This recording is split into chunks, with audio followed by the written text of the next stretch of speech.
That evening was meant to be a fragile truce. After years of silence, I sat across from my son, Marcus, and his wife, Elena, hoping dinner might stitch together what time had torn apart. The table was set in their grand Chicago estate, laughter forced, words chosen too carefully. Then, beneath the polished wood, my phone buzzed. I glanced down. "Stand up. Leave now. Don't trust your son." The words struck like ice. My heart thundered, but my face betrayed nothing.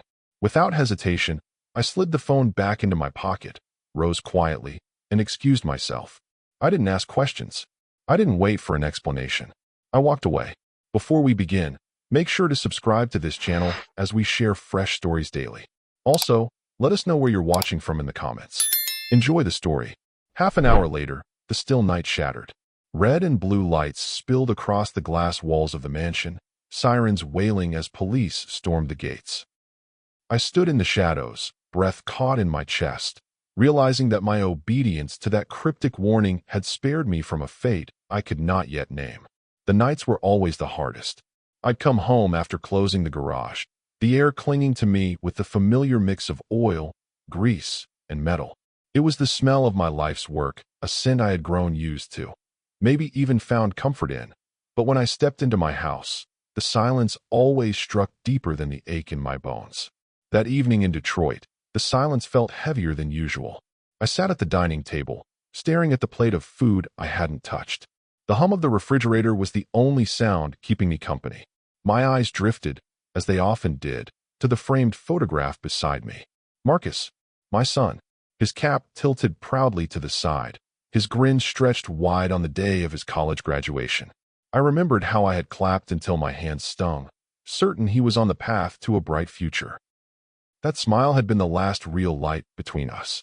Over the years, it had faded, replaced by long arguments, colder stares, and finally, silence. I reached for the picture frame, running my thumb across the glass as if it could wipe away the distance that had grown between us. I wondered if he ever thought of me, if he remembered the days we built small engines together in the garage, or the times his mother laughed at the grease stains on his shirts. Memories like those had been my anchor, even when his ambition for fast money and grandeur tore us apart. The stillness in the room wrapped itself around me like a shroud. For a moment, I thought about reheating the food, maybe pouring myself a glass of whiskey. But then my phone buzzed. The sharp vibration broke through the silence, startling me. I picked it up, expecting a spam message, maybe a reminder from the bank. Instead, I froze. The words were short, urgent, and chilling. "Stand up. Leave now. Don't trust your son." I read it again, my pulse quickening. A stranger's warning? A cruel prank? My fingers trembled as I held the phone, staring at the message as though staring hard enough would make sense of it. I looked around the room, the shadows stretching longer in the corners, and suddenly my house felt unfamiliar, unsafe. I thought of Marcus. For years we hadn't spoken, and now this? What reason would anyone have to warn me against my own blood? 1,000 questions tore through my mind, but something stronger than doubt pulled at me. It was instinct, the same instinct that had kept me alive through lean years, through fights in back alleys, through heartbreak I never thought I'd endure. I stood up, leaving the plate untouched, the photograph still watching me from the table. Without thinking, I grabbed my coat and stepped outside into the cold Detroit night. I didn't know it then, but that single choice, the decision to obey a cryptic warning, had just saved my life. The call came on a Wednesday evening, just as the sun was sinking behind the Detroit skyline, painting the garage windows a dull shade of orange. I almost didn't answer. Unknown numbers had become nothing more than nuisances to me. Banks, offers, reminders of things I didn't care to remember. But something inside urged me to press the green button, and when I heard the voice on the other end, my knees nearly gave out. It was Marcus. For a moment, I couldn't breathe. His voice was softer than I remembered, hesitant, like a boy confessing some small mischief. "Dad," he said, pausing as though the word itself burned. I was wondering if we could have dinner." The silence between us stretched longer than the miles we had put between ourselves over the years. I wanted to hang up, to tell him too much damage had been done, but my chest ached with something heavier than anger. It was longing. I had waited years to hear his voice again, to hear even the faintest sign that he still thought of me. He promised it would be different this time. He said Elena, his wife, would be there, and they both wanted to talk. No demands, no shouting, no accusations, just dinner. The words dripped with sincerity, yet doubt coiled in my gut like a restless snake. Still, the hunger in his voice wasn't something I could ignore. Against every ounce of caution, I agreed. When the call ended, I sat in silence for a long while, staring at the phone as though it had become some relic of fate. I thought of my late wife, Helen, how she used to beg me to reconcile with Marcus, how she always believed in the good still buried in him. For her, I decided I would try. I went to the wardrobe I rarely opened, its hinges creaking like a protest. Hanging there, pressed and untouched, was the navy suit Helen had insisted made me look like the kind of man who still had stories to tell. My hands lingered on the fabric as if her touch still clung to it. I slipped it on slowly, button by button, until the reflection in the mirror no longer looked like a tired mechanic, but a man searching for dignity. Before leaving, I reached for Helen's pocket watch, a gift she had given me on our 20th anniversary. I pressed it into my vest pocket, feeling its familiar weight against my chest. It was more than an accessory. It was her reminder to me that time, no matter how cruel, could still heal. As I stepped outside, the Detroit air cut sharp against my face. The city felt quieter than usual, as though it, too, was holding its breath. I slid into my old car, started the engine, and turned toward Chicago. Each mile carried me closer to Marcus's world of marble floors and chandeliers, and farther from the modest life I knew. Hope pulled at me. Unease gnawed at me. And as the night stretched out before me, I realized I was carrying both like twin weights on my shoulders. When I first saw Marcus's estate, I almost didn't recognize it as a home. It rose out of the Chicago night, like something pulled from a glossy magazine, steel beams glinting beneath soft lights, glass panels stretching skyward, reflecting 1,000 stars.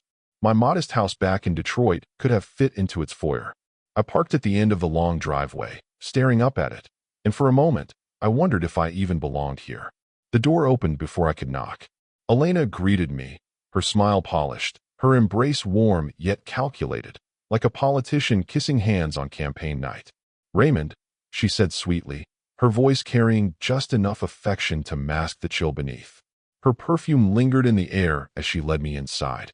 The house was alive with light.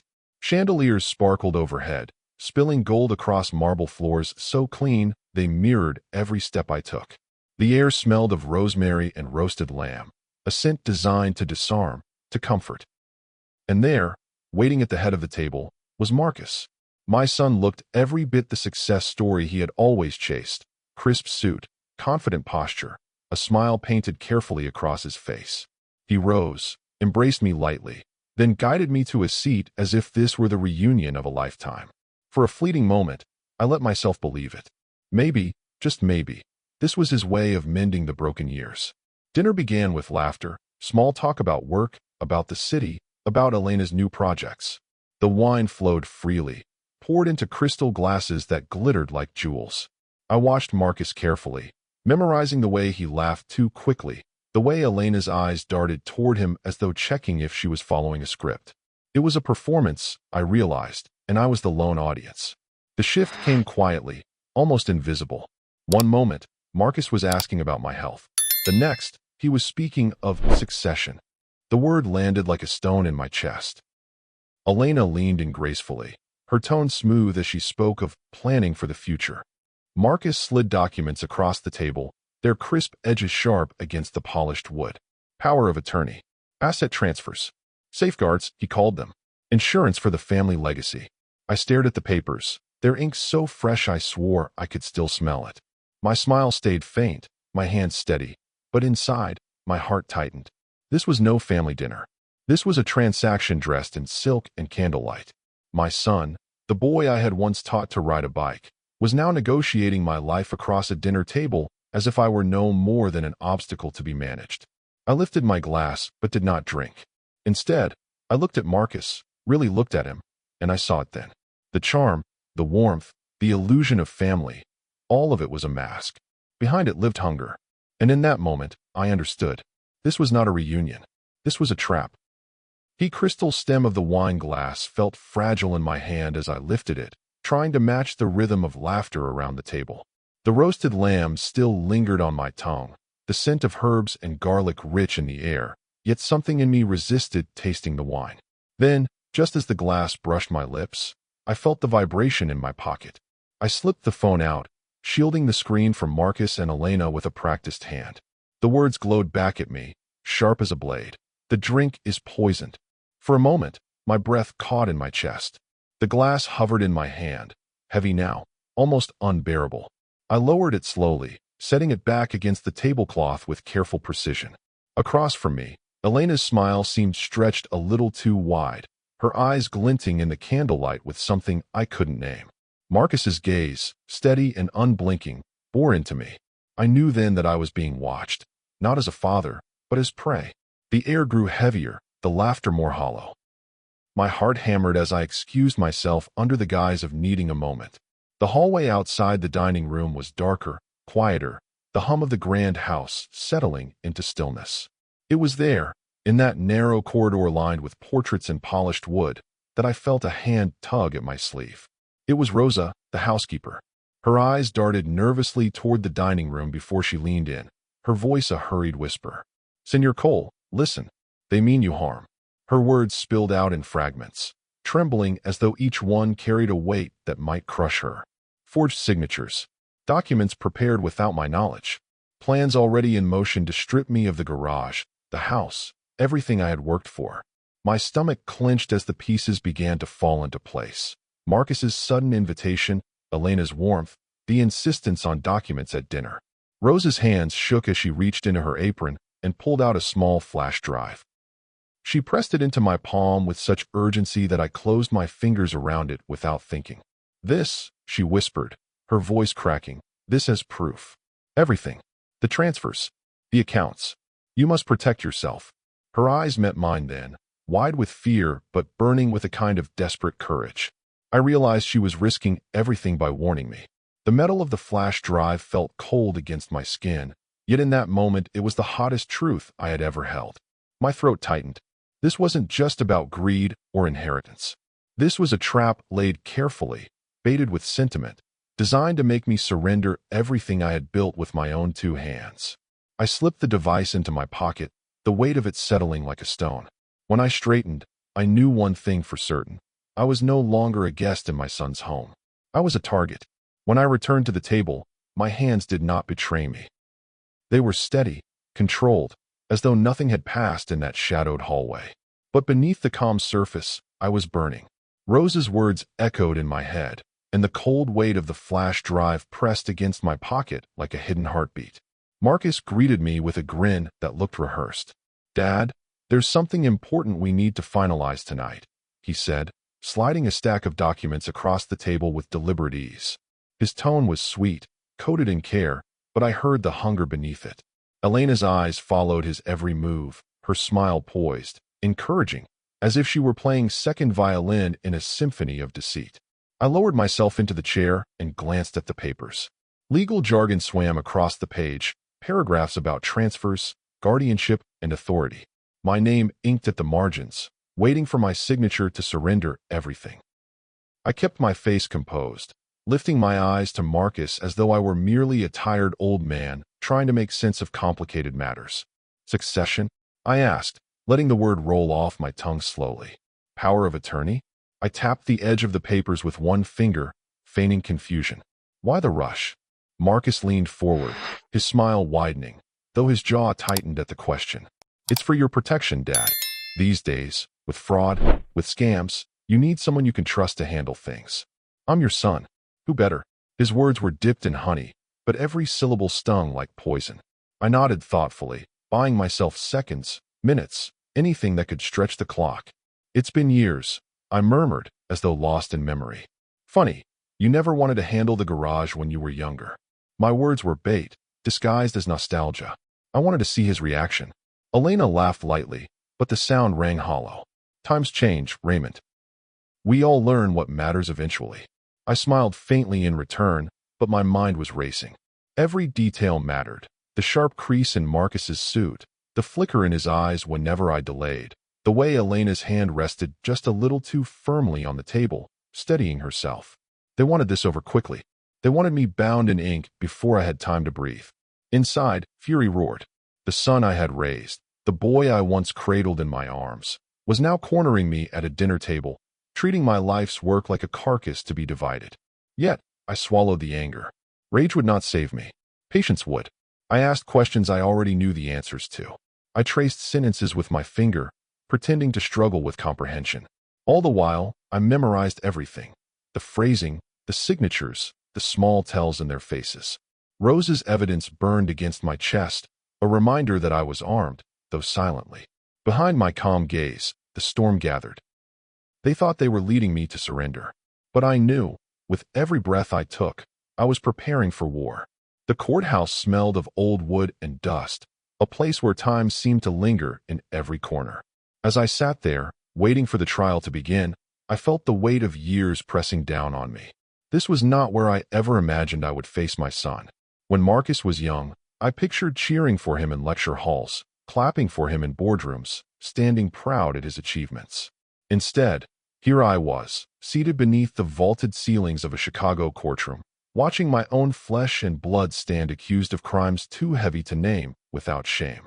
Marcus walked in wearing a tailored suit, his chin lifted high as though pride alone could shield him. But I could see the cracks. His eyes darted, restless, searching for a lifeline in a room where none existed. I wanted to look away, but I forced myself to face him. It was the least I owed to the truth. The prosecutor laid out the charges: fraud, forgery, conspiracy, each word echoing like a hammer against stone. I saw Marcus flinch, but only slightly, as though he thought he could still charm his way through. That illusion shattered when Rosa took the stand. She looked small against the witness box, her hands trembling as she placed them on the rail. But when she began to speak, her voice carried a steadiness that surprised me. She described it all: the whispered orders, the hidden documents, the lies she was forced to witness. Every sentence she spoke pulled another thread from the web Marcus had spun so carefully. I could see the defense team shift uncomfortably, Marcus grinding his jaw, Elena lowering her head. Then it was Elena's turn. Under pressure, her composure crumbled. She admitted her role, her words soft but damning, confessing how she had stood by Marcus, encouraging him, aiding him. Betrayal seeped from her voice, but it was betrayal of me, of trust, of the very foundation of family. Her confession was the nail in the coffin. The evidence followed. The forged documents laid bare for the jury to see, my own name scrawled in ink that never touched my hand. And then, the flash drive, the small piece of metal Rosa had slipped into my palm that night, was opened and projected for all to witness. Account numbers, transfers, emails. Proof, undeniable and merciless. When I was called to testify, I spoke plainly. No theatrics, no anger. Just the truth as it happened. Each word felt like a blade in my own chest, but I pressed on, because truth was all I had left to give. I glanced at Marcus as I finished. His mask had finally broken. The confidence was gone, the charm dissolved. What remained was a hollow shell of the boy I once raised, exposed not as a visionary or a leader, but as a thief. Worse, a thief of his own blood. And as silence filled the room, I realized the storm I had carried inside me was no longer mine to bear. It now belonged to him. The words of the verdict echoed long after the gavel struck. Guilty. Marcus's shoulders sank, Elena's face collapsed into a mask of disgrace, and the Cole name, my name, stood bruised beneath the weight of their betrayal. Yet when the courtroom emptied, I felt no triumph. Justice had been done, but victory was hollow. How could a father celebrate when the price of truth was his own son's downfall? In the days that followed, I sought refuge where I always had, my garage. The old building smelled of oil and metal, familiar and grounding. My hands, once more stained with grease, moved instinctively over tools and engines. Each turn of a wrench, each spark from steel, reminded me of who I was before deception tried to rewrite my story. I was not the victim of fraud, not merely the father of a fallen son. I was a man who built something honest, piece by piece, with his own two hands. But when night fell, the silence returned. That was when I wrote. I sat at my worn desk, the lamp casting a tired glow, and I began a letter to Marcus. Not of rage, not of accusations, but of sorrow, and of a fragile hope that maybe, even in the cold shadows of a prison cell, He might rediscover the boy who once laughed beside me in this very garage. My pen hesitated more than once, yet the words came, heavy but true. I have not stopped being your father. I pray you find the man you were meant to be. When the ink dried, I folded the letter carefully, placing it where I knew it would eventually reach him. My chest ached with a mixture of grief and reluctant hope. The next morning, I drove to the cemetery. The sky hung low with gray clouds, the kind that threatened rain but held it back, as if even heaven was uncertain how to weep. I walked the familiar path to Helen's grave, the crunch of gravel beneath my shoes marking every step of my journey. There she was, beneath the carved stone that bore her name, the woman who had been the anchor of my life. I stood for a long time without speaking, my heart heavy with all the things I wished she could have lived to see, and all the things I wished she could have been spared from. Finally, I reached into my vest and pulled out the pocket watch she had given me so many years ago. Its weight had carried me through betrayal and truth alike.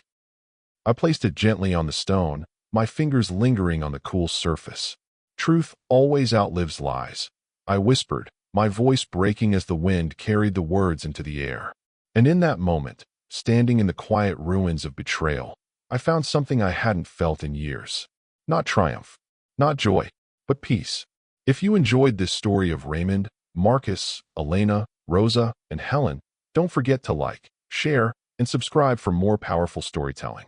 We'd love to hear your thoughts. What do you feel about how the story ended? Was justice truly served? Rate the story on a scale of 1 to 10 and let us know in the comments.